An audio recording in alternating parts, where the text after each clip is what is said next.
इमरान के सारे साथी मुख्तलिफ फ्लाइट से एक एक करके आसानी से तिल उबैर पहुंच चुके थे, चूंकि इमरान ने आने से पहले उनके चेहरों पर खसूसी मेकअप कर दिए थे और उसने उनके जो कागजात तैयार कराए थे वो बिल्कुल असली थे। सिर्फ असल आदमियों की जगह उनके मेकअप में उनके साथी थे, इसीलिए चेकिंग के बावजूद वो बड़ी आसानी से तिल उबैर में दाखिल हो गए। और फिर इमरान की हदायत के मुताबिक मुख्तलिफ जगहों से उन्होंने कॉल की तो जवाना उन्हें जाकर ले आया। आखिरी फ्लाइट से तनवीर पहुंचा था और तनवीर को भी यहाँ पहुंचे हुए 3 घंटे गुजर चुके थे, लेकिन इमरान अभी तक उसे नजर नहीं आया था। आखिर ये इमरान कहाँ गायब हो गया है? तनवीर ने मुंह बनाते हुए कहा। वो सब कोठी के लॉन्ग रूम में बैठे हुए थे, गायब नहीं बल्कि हाजिर गायब। तुम मुझे सालम गायब करके अपना स्कोप बनाना चाहते हो? इसी लम्हे दरवाजे से इमरान की चहकती हुई आवाज सुनाई दी और सब उसकी तरफ मतवज्जे हो गए। शैतान का नाम लो। और शैतान उसी लम्हे हाजिर, तनवीर ने मुंह बनाते हुए कहा, और बाकी साथी उसके इस रिमार्क पर बेइख्तियार हंस पड़े। शैतान का नाम लेने वालों को क्या कहते हैं? इमरान ने मुस्कुराते हुए जवाब दिया और एक बार फिर लॉन्ग रूम कहकहों से गूंज उठा। आप कहाँ गायब थे? जवाना बता रहा था कि आप कई घंटों से कहीं गए हुए हैं। ब्लैक जीरो ने, जो राशिद डार के मेकअप में था, शोख लहजे में पूछा। राशिद, कितार साहब, यहाँ तिलुबैब में कितार? ओ सॉरी, डार का बड़ा रवाज है, बस एक बाथरूम के चक्कर में फंस गया। 4 घंटे गुजर गए डार में खड़े खड़े, इमरान ने कहा। और ब्लैक जीरो अपने नाम की दुर्गत बनते देखकर कहकहा मारकर हंस पड़ा। अच्छा दोस्तों, कहकहों का जितना स्टॉक भी तुम्हारे पास मौजूद हो, ज्यादा से ज्यादा आधे घंटे में खत्म कर लो, क्योंकि उसके बाद हमारा असल मिशन शुरू होने वाला है और उसके बाद मशीन गनों और मौत के कहकहों का सीन शुरू हो जाएगा। इमरान ने अचानक संजीदा लहजे में कहा और उसका फिक्रा सुनकर सब यूं तन कर बैठ गए जैसे वाकई उन्होंने जिंदगी में कभी कहकहा ना लगाया हो। क्या मतलब? तफसील बताइए, सफदर ने कहा। तफसील ये है कि मैंने यहाँ आकर कई घंटों की मुसलसल भाग दौड़ के बाद ये मालूम कर लिया है कि पाकिस्तान के खिलाफ इस्तेमाल किए जाने वाले प्रोजेक्ट दिलुबैब से शिमाल मशरिक में वाक़ पहाड़ियों के नीचे एक इंतहाई खुफिया लेबॉर्ट्री में तैयार किया जा रहा है, और इस खुफिया लेबॉर्ट्री के गिर्द इंतहाई सख्त हिफाजती इंतजाम किए गए हैं। इसराइल की नई खुफिया तंजीमें इस लेबॉर्ट्री की हिफाजत पर मामूर हैं। अब हमने इस लेबॉर्ट्री को तबाह करना है, इमरान ने इंतहाई संजीदा लहजे में कहा। लेकिन कैसे? क्या हम बस असलहा उठाकर इन पहाड़ियों में पहुंच जाएं और वहां जाकर फायरिंग शुरू कर दें? तनवीर ने मुंह बनाते हुए कहा। हमारे पास मनसूबा बंदी का वक्त हरगिज नहीं है। ये प्रोजेक्ट बस यूँ समझो कि ज़्यादा से ज़्यादा 2 रोज़ में मुकम्मल होने वाला है, और फिर पाकिस्तान का अहम तरीन एटमी रिसर्च मरकज़ यहीं बैठे बैठे खसूसी रेस से तबाह कर दिया जाएगा। इसीलिए हमने फौरी इकदामात करने हैं। इसके लिए मैंने अपने जहन में एक प्लानिंग तैयार की है। हम 3 पार्टियों में तकसीम होकर इस लेबॉर्ट्री पर 3 मुख्तलिफ अतराफ से हमला करेंगे। तीनों पार्टियों का मकसद लेबॉर्ट्री तबाह करना है, जिस तरह भी हो, चाहे हम में से एक भी जिंदा बचकर वापस इस कोठी तक ना पहुंच सके। बहरहाल लेबॉर्ट्री तबाह होनी चाहिए। मैं नक्शा लेकर आया हूँ, इसे सब अच्छी तरह देख लें और समझ लें। इमरान का लहजा हिलाफे मामूल बेहद संजीदा था। इमरान साहब, 3 की बजाय अगर 2 पार्टियां बना ली जाएं तो ज़्यादा बेहतर है। 3 पार्टियां बनाने से हमारी कुव्वत कमज़ोर पड़ जाएगी। सफदर ने तजवीज़ पेश करते हुए कहा। ठीक है, 2 ही सही, ये देखो नक्शा। इमरान ने जेब से एक नक्शा निकालकर दरमियानी मेज़ पर फैलाते हुए कहा। यह है वो स्पॉट जहां ये लेबॉर्ट्री मौजूद है। ये 2 सड़कें तिलुबैब से इस स्पॉट को जाती हैं। हम आसानी के लिए इसका नाम रेड स्पॉट रख लेते हैं। ये सड़क शिमाल मगरिब से होती हुई इस रेड स्पॉट तक जाकर पहुंचकर ख़त्म होती है, जबकि दूसरी सड़क जनूब मशरिक से होती हुई इस रेड स्पॉट के इंतहाई मशरकी हिस्से में पहुंचती है। एक पार्टी एक सड़क से जाएगी, जबकि दूसरी पार्टी दूसरी सड़क से। अब उनके हिफाजती इंतजामात की तफसील सुन लो, जो सिर्फ बैरूनी हद तक महदूद है। दोनों सड़कों के अख्ताम पर मुसल्लह फौजियों की चौकियां हैं, जो इंतहाई जदीद तरीन असलहे से लेस हैं, और कम अज़ कम वहाँ 20-20 फौजियों की नफरी मुस्तकिल तैनात रहती हैं। रेड स्पॉट के अंदर भी मुसल्लह फौजी जीपों में घूमते रहते हैं। दोनों चौकियों पर टावर भी बने हुए हैं, जिन पर लॉन्ग रेंज मार्टर गन्ने और मिसाइल गन्ने नस्ब हैं। अब रह गई ये बात कि अंदर लेबॉर्ट्री में कैसे इंतजामात हैं, तो उनसे हमें कोई सरोकार नहीं है। मैंने जवाना की मार्फत जो असलहा लिया है उसमें T11 बम भी हैं, और ये T11 बम इंतहाई वसी इलाके में तबाही फैलाते हैं, और उनकी तबाही ऊपर की बजाय नीचे की तरफ होती है। मतलब ये कि जहाँ ये बम फायर होंगे वहाँ ये तबाही फैलाते हुए कम अज़ कम 1000 फुट तक चले जाएंगे, और लेबॉर्ट्री भी ज़्यादा से ज़्यादा इसी कदर गहराई में होगी। लेकिन असल मसला ये है कि इस वसीओ इरीज इलाके में वो स्पॉट तलाश करना है जहाँ वो नीचे लेबॉर्ट्री है। अगर मेरे पास वक्त होता तो मैं यकीनन बाकायदा मनसूबा बंदी करके उसे तलाश कर लेता, और ना सिर्फ तलाश कर लेता बल्कि इस लेबॉर्ट्री के अंदर भी पहुंच जाता। लेकिन सबसे बड़ा मसला ये है कि वक्त नहीं है। इसीलिए मैंने सोचा कि बस अंधाधुंध इकदाम किए जाए और बाद में देखा जाएगा कि क्या नतीजा निकलता है। हमारे पास 6 T11 बम है। 3 एक पार्टी ले ले और दूसरी 3 पार्टी ले ले। हर पार्टी इस चौकी को तबाह करके अंदर दाखिल हो, और फिर जहां मुनासिब समझे T11 बम फायर कर दे। उसके बाद वापसी। इमरान ने तफसील बताते हुए कहा। इमरान साहब, मेरे ख्याल में इस अंधाधुंध इकदाम का कोई फ़ायदा नहीं होगा, क्योंकि उन्होंने यकीनन इस लेबॉर्ट्री को बम प्रूफ अंदाज में बनाया होगा। इसीलिए T-11 बम भी इस लेबॉर्ट्री का कुछ भी नहीं बिगाड़ सकेंगे, उल्टा हम लोग भी टारगेट में आ जाएंगे और इसराइल की तमाम कुव्वतें हमारे खिलाफ मुर्तकिज़ हो जाएंगी। इसीलिए मेरे जहन में एक और तजवीज़ आई है, हम इन फौजियों को अगवा करके उनके मेकअप में वहाँ रहें और फिर इस लेबॉर्ट्री का कोई रास्ता ट्रेस करके अंदर जाकर उसे तबाह करें। अभी तो 2 रोज़ हैं हमारे पास, इन 2 दिनों में हम ये कार्रवाई आसानी से मुकम्मल कर सकते हैं, ब्लैक ज़ीरो ने कहा। राशिद डार साहब, ये 2 रोज़ भी मेरा अंदाज़ा है, कोई हतमी बात नहीं है। हो सकता है कि 2 रोज़ की बजाय सिर्फ चंद घंटे या सिर्फ चंद लम्हे बाकी रह गए हों। अगर हमारे मुल्क का एटमी रिसर्च मरकज़ तबाह हो गया तो फिर चाहे हम पूरे इसराइल को उड़ा दें, हमें कोई फ़ायदा नहीं मिलेगा। T-11 बम आम हालात में भी हाथ से ताकतवर होते हैं, लेकिन मैंने इनमें मामूली सी तब्दीली भी कर दी है। अब अगर वो सही स्पॉट पर फायर हो गए तो फिर लेबॉर्ट्री लाजमन तबाह हो जाएगी और हमारे पास किसी किस्म की मनसूबाबंदी का कतन कोई वक्त नहीं है। इसीलिए हम इस अंधे इकदाम पर मजबूर हैं, इसके सिवा और कोई रास्ता नहीं है। इमरान ने होंठ चबाते हुए कहा, ठीक है जनाब, अगर ये सूरत हाल है तो फिर अंधा इकदाम ही सही। ठीक है, जैसे आपका हुक्म। ब्लैक ज़ीरो ने सर हिलाते हुए कहा, मैं एक बात करूं? तनवीर, जो अब तक खामोश बैठा हुआ था, बोला, हाँ बोलो, खुलकर बताओ, लेकिन वक्त ज़ाया होने का ख्याल रखना। इमरान ने कहा, हम 2 पार्टियां ज़रूर बनाएं, लेकिन अलहदा अलहदा अतराफ से जाने की बजाय एक ही तरफ से जाएं। हमारे पास 6 T-11 बम है, इसका मतलब है कि 6 आदमियों के पास ये बम हो सकते हैं और हमारी तादाद 8 है। इसका मतलब ये हुआ कि 2 आदमी बगैर बमों के होंगे। ये जो 2 आदमी एक चौकी को तबाह करें, इसके बाद 6 आदमी इस लंबी पट्टी पर फैल जाएं। पहले एक आदमी T-11 बम फायर करे, लाजमन फायर के जवाब में जिस जगह ये लेबॉर्ट्री होगी वहां से कोई जवाब जरूर मिलेगा। चुनाचे वो जगह जहां से जवाब मिले, जिस बम बरदार के करीब हो, वो इस पर बम फायर कर दे। इस तरह हम अंधाधुंध इकदाम से भी बच जाएंगे और लेबॉर्ट्री भी यकीनन तबाह हो जाएगी। तनवीर ने तजवीज़ पेश करते हुए कहा, और फिर इससे पहले कि कोई तनवीर की बात का जवाब देता, कैप्टन शकील बोल पड़ा, एक तजवीज़ मेरे जहन में भी आई है। हम यहीं से सब लोग फौजी वर्दियों में मलबूस होकर कोई फौजी जीप उड़ाकर वहां पहुंचे और फिर वहां किसी भी आदमी से लेबॉर्ट्री का टारगेट मालूम करके उस पर चढ़ दौड़ें। ये ज़्यादा बेहतर रहेगा। कैप्टन शकील ने अपनी तजवीज़ पेश करते हुए कहा, कैप्टन शकील की तजवीज़ ज़्यादा अच्छी है, मैं अपनी तजवीज़ वापस लेता हूँ और कैप्टन शकील की तजवीज़ की तायद करता हूँ। तनवीर ने अपनी आदत के खिलाफ फ़ौरन जवाब दिया और इमरान मुस्कुरा दिया। ओके, अगर ये तजवीज़ तनवीर को पसंद आ गई है तो फिर यही ठीक है। फ़ौजी वर्दियाँ पहले ही मैंने मंगवा ली थी कि शायद काम आ जाए, और हैं भी हम सब के साइज़ के मुताबिक, इसीलिए वर्दियों का कोई मसला नहीं है। रह गई फ़ौजी जीप, तो यहाँ से हम कारों में जाएंगे। आगे जहाँ भी कोई जीप मिली उसे हासिल कर लिया जाएगा, नहीं तो कारें भी ठीक है। मैं जनरल ग्राहम का मेकअप कर लूँगा। जनरल ग्राहम इसराइली फ़ौज का सेकंड कमांडर इन चीफ है और मुझे यकीन है कि जनरल ग्राहम को देखकर सब शशोपंज में पड़ जाएंगी और हमारा काम आसानी से हो जाएगा। इमरान ने कहा और सब ने सर हिला दिए। आओ फिर जल्दी करो, तैयारी शुरू करो, हमें जल्द अज जल्द यहाँ से रवाना हो जाना चाहिए, इमरान ने उठते हुए कहा, और वो सब भी उसके साथ ही उठ खड़े हुए। उन सब के चेहरों पर नाकाबिल शिकस्त जज्बे के आसार तारी थे, जैसे उन्होंने फैसला कर लिया हो कि वह हर सूरत में इस अंधे मिशन को कामयाब बनाएंगे।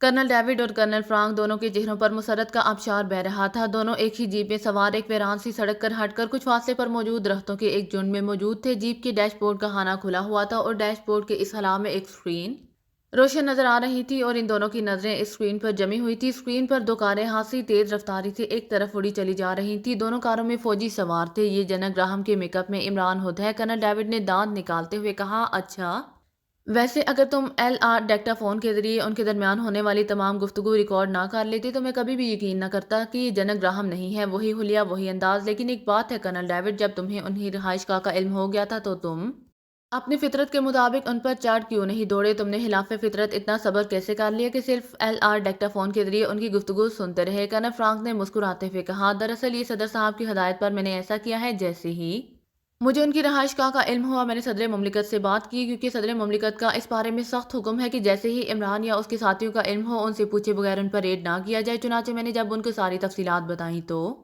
उन्होंने इस कोठी पर फौरी रेड करने की बजाय उनकी साइंसी तौर पर निगरानी का हुक्म दिया। उनका ख्याल था कि अगर रेड नाकाम हो गया तो फिर ये लोग इस तरह गायब हो जाएंगे कि बाद में उनकी तलाश मुश्किल हो जाएगी। चुनाचे स्पेशल LR डेक्टाफोन इस्तेमाल किया गया। एक मखसूस हेलीकॉप्टर को 6000 फुट की बुलंदी पर इस कोठी के ऐन ऊपर रोका गया और फिर इस हेलीकॉप्टर में न स्पेशल LR डेक्टाफोन और व्यू टॉप के जरिए अंदरूनी तस्वीरें भी हासिल की गई और गुफ्तगू भी सुनी गई। इन तस्वीरों की मदद से पता चला कि इमरान के साथ 2 हबशी और 6 एशियाई साथी हैं। गुफ्तगू से ये इंकशाफ हुआ कि इमरान ने रेड टारगेट की मखसूस लेबॉर्ट्री का मुहल्लिफ को तलाश कर लिया है और अब वो इस जगह रेड करके T-11 बमों की मदद से इस लेबॉर्ट्री को तबाह करना चाहते हैं। इस हेलीकॉप्टर से नशर होने वाली तस्वीरें और आवाज़ को एक सेंटर में बैठकर सदर मुमलिकत खुद मॉनिटर करते रहे और फिर जब इन लोगों ने तमाम प्लानिंग मुकम्मल कर ली तो सदर मुमलिकत ने इन लोगों को गिरफ्तार करने का प्लान तैयार किया और अब इस प्लान के तहत हम यहाँ मौजूद हैं। कर्नल डेविड ने तफसील से जवाब देते हुए कहा, और कर्नल फ्रैंक ने सर हिला दिया। वैसे ये तुम्हारा जबरदस्त कारनामा है कर्नल डेविड, मैंने सदर मुमलिकत को इतना खुश पहले कभी नहीं देखा। कर्नल फ्रैंक ने रश्क भरे लहजे में कहा, तुम्हें याद है मैंने एक बार पहले भी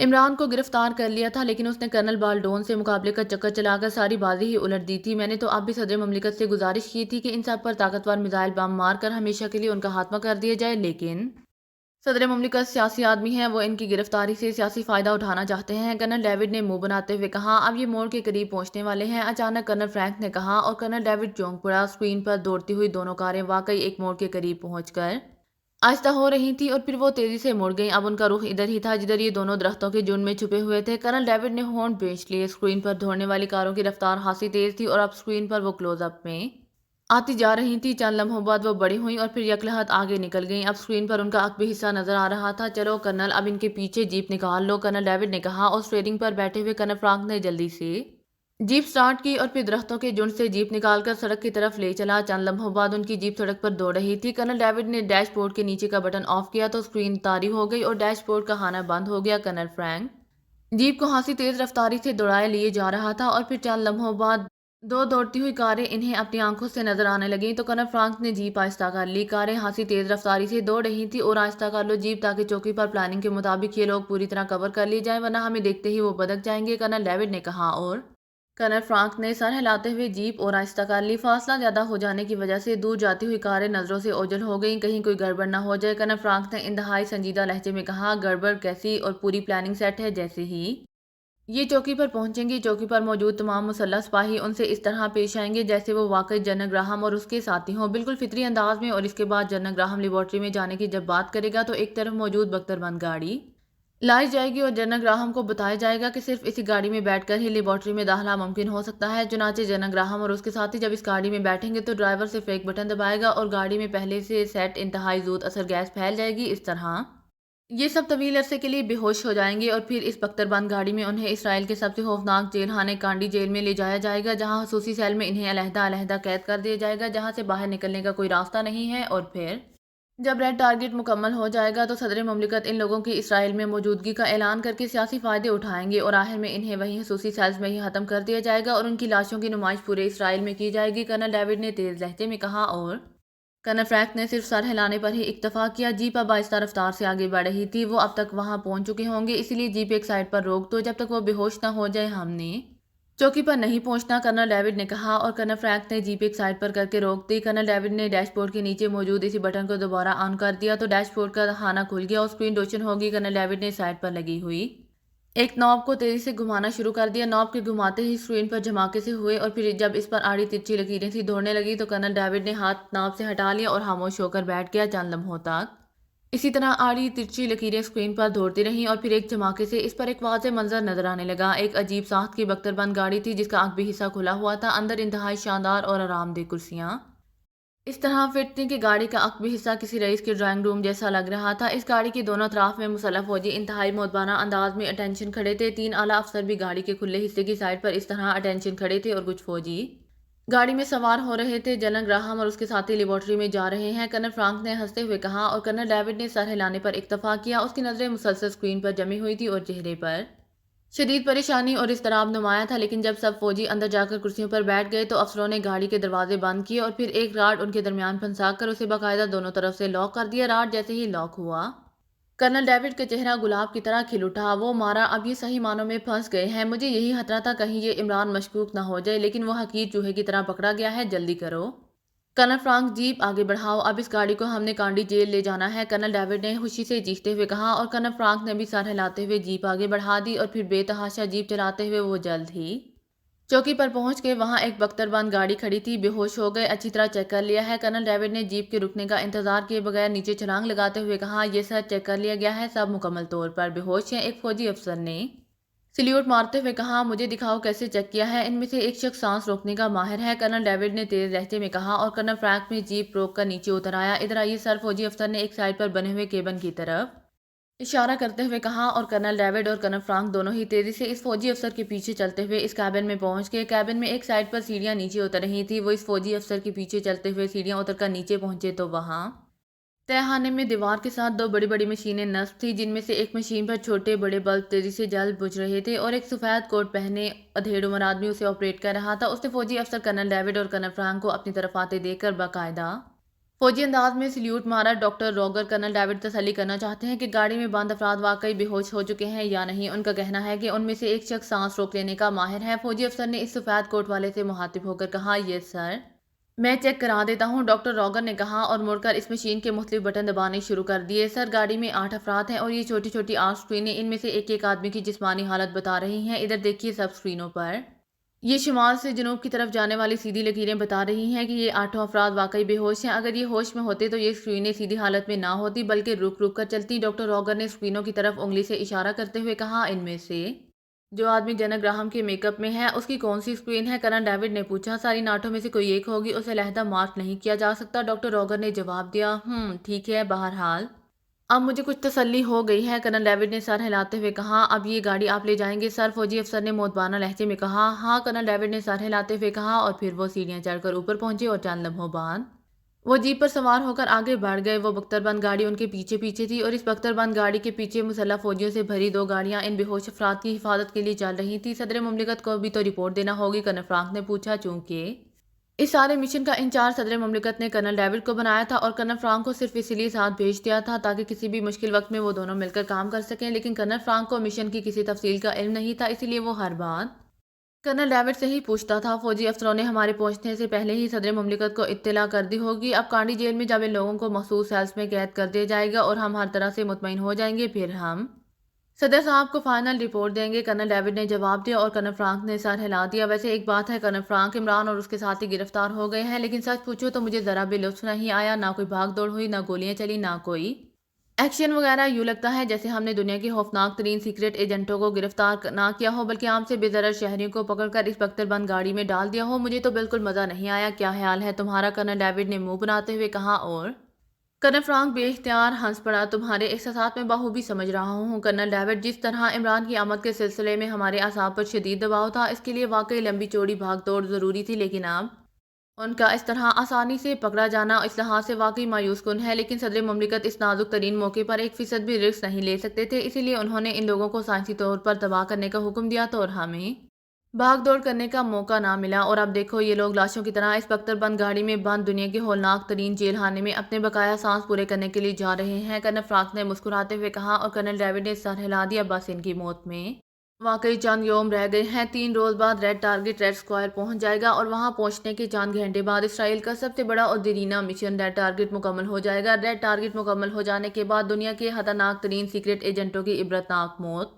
यकीनी हो जाएगी, कर्नल डेविड ने कहा। जिस गैस से इन लोगों को बेहोश किया है, इस गैस का असर कितने घंटे तक रहेगा? चंद लम्हों की खामोशी के बाद कर्नल फ्रांक ने पूछा। मेरा ख्याल है कम से कम 3 दिन तक तो ज़रूर रहेगा। जब तक रेड टारगेट मिशन मुकम्मल ना हो जाए, उनका बेहोश रहना ही हमारे फ़ायदे में है, कर्नल डेविड ने कहा और कर्नल फ्रांक ने सर हिला दिया। उनकी जीप और उसके पीछे बख्तरबंद मखसूस गाड़ी और उसके अकब में मुसल्लह फौजियों से भरी हुई जीपें हांसी तेज़ रफ्तारी से दौड़ती हुई आगे बढ़ी चली जा रही थी और फिर तकरीबन 1 घंटे के मुसलसल सफ़र के बाद गाड़ियां इसराइल की होलनाक तरीन जेल कांडी जेल के गेट पर पहुंचकर रुक गईं और कर्नल डेविड और कर्नल फ्रांक नीचे उतर आए। इमरान की आंखें एक झटके से खुली तो चंद लम्हों तक वो हाली हाली नज़रों से देखता रहा, फिर लाशौरी तौर पर उसके दोनों हाथ अपनी आंखों को मलने लगे। उसका अंदाज ऐसा था जैसे उसे कुछ नज़र ना आ रहा हो, लेकिन फिर आहिस्ता आहिस्ता अंधेरे से उसकी आंखें मानूस होने लगीं और इसके साथ ही उसका शऊर भी पूरी तरह बेदार हो गया। उसके जहन पर वो मंजर फिल्म की तरह उभर आया जब वो अपने साथियों समेत जनक ग्राहम के मेकअप में लेबॉर्ट्री वाले इलाके की पहली चौकी पर पहुंचा तो वहां मौजूद मुसल्लह सिपाही और अफसर उसे देखते ही बुरी तरह बौखला गए और वो सब इस तरह अटेंशन हो गए थे जैसे जनक ग्राहम की बजाय उन्हें इजराइल नजर आ गया हो। इमरान जनक ग्राहम के मुतालिक अच्छी तरह जानता था कि वो इंतहाई सख्त मिजाज और असूल पसंद आदमी है और पूरी इसराइली फौज उससे इस तरह खौफजदा रहती है कि जैसे वाकई जनक ग्राहम मुल्कुल मौत का दूसरा रूप हो। और फिर इमरान ने जब उन्हें बताया कि वो लेबॉर्ट्री में डॉक्टर लॉरेंस के नाम एक अहम तरीन पैगाम पहुंचाने के लिए आया है, तो फौजी अफसरों ने बगैर किसी हीलो हुज्जत के उसे लेबॉर्ट्री में ले जाने की हामी भर ली और एक फौजी अफसर ने लेबॉर्ट्री में जाने वाली मखसूस गाड़ी हाजिर करने का हुक्म दिया और इसी फौजी अफसर से मालूम हुआ कि लेबॉर्ट्री में यही गाड़ी ही दाखिल हो सकती है। तो वो समझ गया कि इंतहाई हिफाजती इकदाम की खातिर ये तरीका अपनाया गया होगा। इसे खुशी इस बात की थी कि बगैर किसी झगड़े के उन्हें मखसूस असलहा समेत लेबॉर्ट्री में दाखिल होने का मौका मिल रहा है। चुनाचे वो अपने साथियों समेत इस ड्राइंग रूम की तरह सजी हुई गाड़ी में सवार हो गया, लेकिन अब वो गाड़ी में बैठे ही थे और गाड़ी का आखिरी दरवाज़ा बंद ही हुआ था कि यकलहत उनके जहनों पर जैसे स्याह पर्दे पड़ते चले गए। किसी किस्म की बू वगैरह भी महसूस नहीं हुई थी और अब इमरान की आंख खुली तो वो एक अजीबो गरीब कोठरी में मौजूद था जो चारों तरफ से बंद थी। उसकी छत भी नीची थी, इतनी नीची कि इमरान लेटे लेटे हाथ उठाकर छत को छू सकता था। कोठरी का साइज भी बेहद छोटा था, बस इतना कि इमरान उठकर बैठ तो सकता था लेकिन खड़ा ना हो सकता था। कोठरी में गहरा अंधेरा था और साथ ही अजीब सी बू भी फैली हुई थी। कोठरी में अकेला इमरान था, उसके साथियों का कोई पता नहीं था और इसका मतलब है कि हमें ट्रैप किया गया है। लेकिन उन्हें हमारे मुतालिक कैसे इत्तला मिल गई? इमरान ने बड़बड़ाते हुए कहा। वो अब उठकर बैठ चुका था। अंधेरे के बावजूद वो कोठरी की दीवारों को अब बखूबी देख रहा था और उसकी तेज नजरें कोठरी की दीवारों और छत का जायजा लेने में मसरूफ थी, लेकिन कहीं भी कोई रहना या रोशनदान या दरवाज़ा नहीं था। हर तरफ ठोस दीवारें थी, लेकिन अब इमरान इतना तो जानता था कि आखिर उसे यहाँ लाया गया है तो लाजमन कहीं ना कहीं कोई दरवाज़ा भी मौजूद होगा और नामानूस सी बू मुसलसल आ रही थी। उसका मतलब है कोई ऐसा रहना मौजूद है जिससे हवा अंदर आ रही है, जिसके साथ ये बू भी आ रही है। और दूसरे लम्हे वो चौंक पड़ा। अब वो इस नामानूस सी बू को समझ गया था। ये मखसूस बू ऐसी दलदल से उठती थी जिसमें चूने के पत्थरों की आमेजिश हो। इसका मतलब है कि ये कोठरी किसी दलदल के किनारे है, ऐसी दलदल जिसमें चूने के पत्थरों की आमेजिश ज्यादा है, इमरान ने बड़बड़ाते हुए कहा और उसके साथ ही उसने जोर जोर से सांस लेना शुरू कर दिया। वो बू का माहिर मालूम करना चाहता था और फिर वो फर्श पर मुंह के बाल लेट गया और उसने कूनियों के बाल आगे रेंगना शुरू कर दिया। बू तेज होती जा रही थी और चंद लम्हों बाद वो सामने वाली दीवार की जड़ तक पहुंच गया। बू इस दीवार और फर्श के जोर से निकल रही थी और अब वहां बारीक बारीक सुराख इमरान को बखूबी नजर आ रहे थे जो पहले अंधेरे की वजह से उसे नजर नहीं आ सके थे। ये सुराख तादाद में 6 थे और अंगूठे की चौड़ाई जितने मोटे थे। इमरान ने आंखें एक सुराख के साथ लगाकर दूसरी तरफ झांकने की कोशिश की, लेकिन दूसरी तरफ गुप्त अंधेरा था, कुछ भी नजर नहीं आ रहा था। इमरान वापस मुड़ा और फिर उसने दीवारों को हाथ से थपथपाना शुरू कर दिया। वो इस दीवार को तलाश करना चाहता था, लेकिन सारी दीवारों को थपथपा कर देखने के बावजूद उसे कोई ऐसी जगह महसूस ना हुई जहां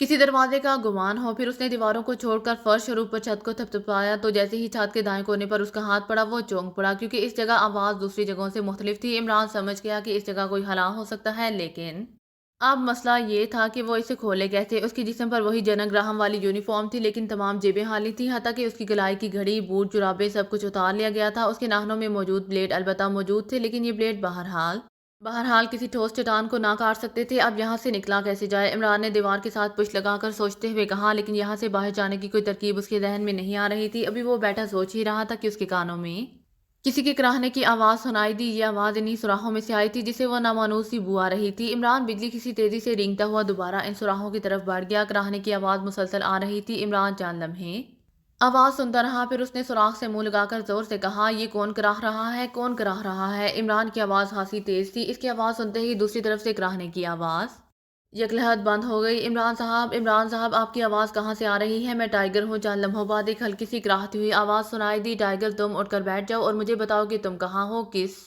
पोजीशन में हो? इमरान ने सख्त लहजे में कहा। ओ अब मुझे कुछ नजर आने लग गया है। ये तो बड़ी तंग सी कोठरी है। और ये कैसी कोठरी है? नीची सी, तंग सी, बगैर किसी रोशनदान और ये कैसी बू है? टाइगर की कमजोर सी आवाज़ सुनाई दी और इमरान समझ गया कि वो भी इसी तरह की कोठरी में कैद है। इसका मतलब था कि एक दूसरे के साथ जुड़ी हुई ये कोठरियां हैं जिनमें यकीनन उसके दूसरे साथी भी कैद होंगे। क्या तुम कोठरी में अकेले हो टाइगर? इमरान ने पूछा। हाँ इमरान साहब, मैं अकेला हूँ, लेकिन आपकी आवाज़ तो मेरे करीब से आ रही है, मगर इधर तो दीवार है। अब टाइगर का लहजा हादसा संभला हुआ था। वो शायद नीम बेहोशी की कैफियत से निकल आया था। हाँ मैं दीवार की दूसरी तरफ ऐसी ही एक कोठरी में मौजूद हूँ टाइगर, सामने वाली दीवार की जड़ में देखो, तुम्हें यकीनन छोटे छोटे सुराख नजर आ जाएंगे। जाओ देखो और मुझे बताओ क्या ऐसे सुराख हैं? इमरान ने कहा। मैं देखता हूँ, टाइगर ने कहा। और फिर चंद लम्हों की खामोशी के बाद टाइगर की आवाज़ सुनाई दी। बिल्कुल है सर, लेकिन दूसरी तरफ गहरा अंधेरा है। टाइगर ने जवाब दिया। तुम्हारे पास कोई असलहा या कोई चीज़ है? चेक करो। इमरान ने कहा। ओ नहीं जनाब, सिर्फ जिस्म पर लिबास है, जूते और जुराबे तक गायब हैं। टाइगर की आवाज़ सुनाई दी। ओ हंसे होशियार लोग हैं, इमरान ने होंठ बेचते हुए कहा। इमरान साहब,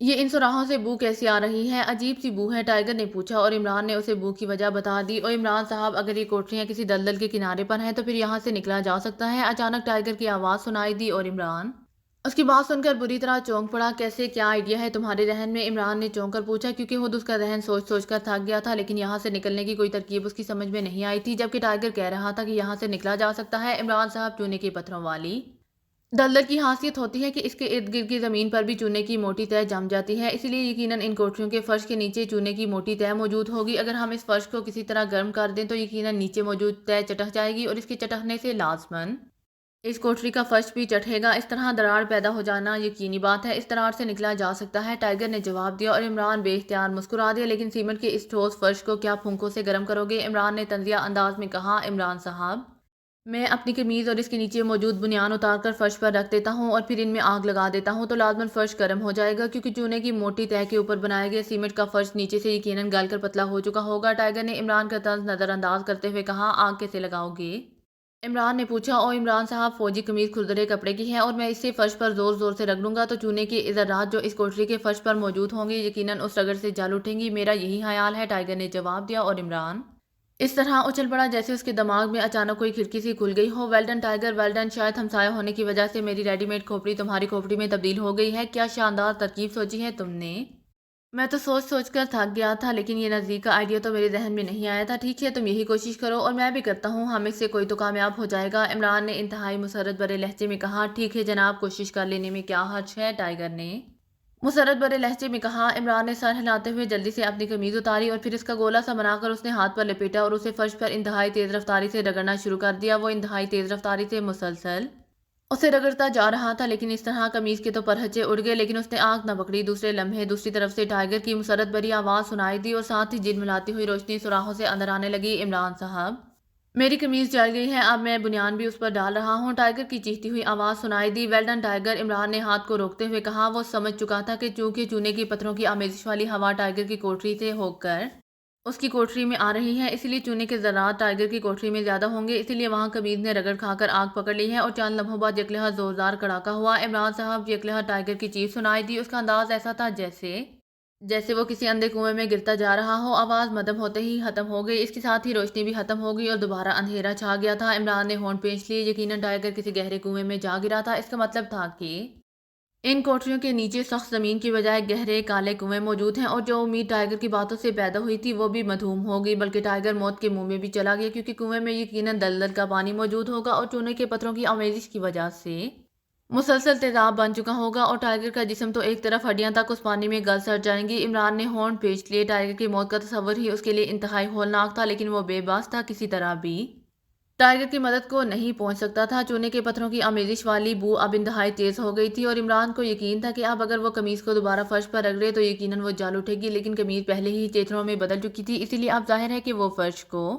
اتنا گرم نہیں کر سکتا تھا کہ وہ ٹوٹ جائے، اور ٹوٹ بھی جائے تو سوائے موت کے کنویں میں گرنے کے اور کچھ نہیں ہو سکتا تھا، اسی لیے وہ خاموش بیٹھے ہونٹ بینچے بیٹھا رہا۔ اور ابھی اسے بیٹھے ہوئے تھوڑی ہی دیر ہوئی تھی کہ اچانک ایک دھماکہ ہوا اور اس کے ساتھ ہی وہ دیوار جو ٹائیگر اور اس کی کوٹری کے درمیان موجود تھی کا کافی سارا حصہ ٹوٹ پھوٹ کر عمران کی کوٹری میں آ گرا۔ اور ابھی عمران حیرت سے اس خلا کو دیکھ رہا تھا کہ اس نے ٹائیگر کو اس خلا میں سے گزر کر اندر آتے دیکھا تو عمران کی آنکھیں حقیقتاً کانوں تک پھیلتی چلی گئیں۔ ٹائیگر نہ صرف صحیح سلامت تھا بلکہ وہ مسکرا رہا تھا۔ ارے ارے، تم مرتے ہی بدرو بن گئے ہو، عمران نے خوفزدہ سے لہجے میں کہا تو ٹائیگر کے قہقہے سے کوٹری گونج اٹھی۔ بدرو اور میں، وہ کیسے؟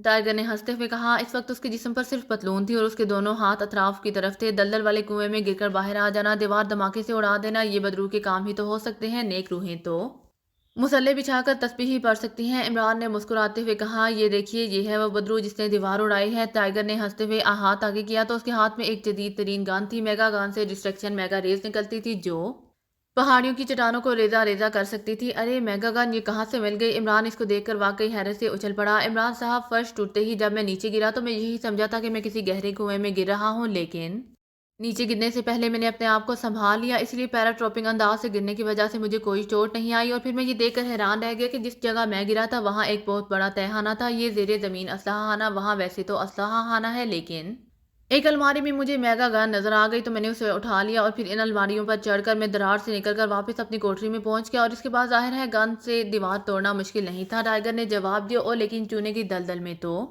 اس قدر جدید اسلحہ کیسے ہو سکتا ہے؟ عمران نے حیرت سے آنکھیں پھاڑتے ہوئے کہا۔ جہاں تک میں سمجھا ہوں عمران صاحب، ان کوٹریوں کے نیچے کوئی دلدل نہیں ہے، البتہ اسلحہ خانہ ضرور ہے، دلدل شاید کہیں قریب ضرور موجود ہیں۔ اس کی تیز ہوا کی وجہ سے قمیض نے آگ پکڑ لی، لیکن فرش اسی لیے ٹوٹ گیا کہ نیچے بارود کی گیس پھیلی ہوئی تھی، اسی لیے آگ سے گرم ہونے کی وجہ سے بارود کی گیس نے دباؤ ڈالا اور فرش ٹوٹ گیا، ورنہ ہمارا آئیڈیا یکسر غلط نکلا تھا، ٹائیگر نے سر ہلاتے ہوئے کہا۔ چلو آؤ پھر، باقی ساتھی بھی یقیناً سائڈ کوٹریوں میں ہوں گے، عمران نے سر ہلاتے ہوئے کہا اور اٹھ کر دیوار کے ٹوٹے ہوئے حصے میں سے گزر کر ٹائیگر کی کوٹری میں آ گیا۔ وہاں واقعی کافی بڑی درز تھی جس میں سے ٹائیگر آسانی سے گزر سکتا تھا۔ یہ گن مجھے دو اور تم نیچے جا کر جدید مشین گنیں اور اس طرح کا سامان اٹھا لاؤ، نہ جانے باہر کیسی پوزیشن ہو، اسی لیے اسلحہ کام دے گا، عمران نے ٹائیگر سے کہا، اور ٹائیگر نے میگا گن عمران کے ہاتھ میں دی اور خود دراڑ میں سے رینگ کر نیچے اتر گیا۔ عمران میگا گن لے کر مخالف دیوار کی طرف بڑھا، جہاں سوراخوں میں سے ابھی تک وہ تیز اور نامانوس سی بو نیچے کی طرف آ رہی تھی۔ اگر آپ کو میری ویڈیو پسند آئے تو please like, share and subscribe کرنا مت بھولیے گا۔ جزاک اللہ۔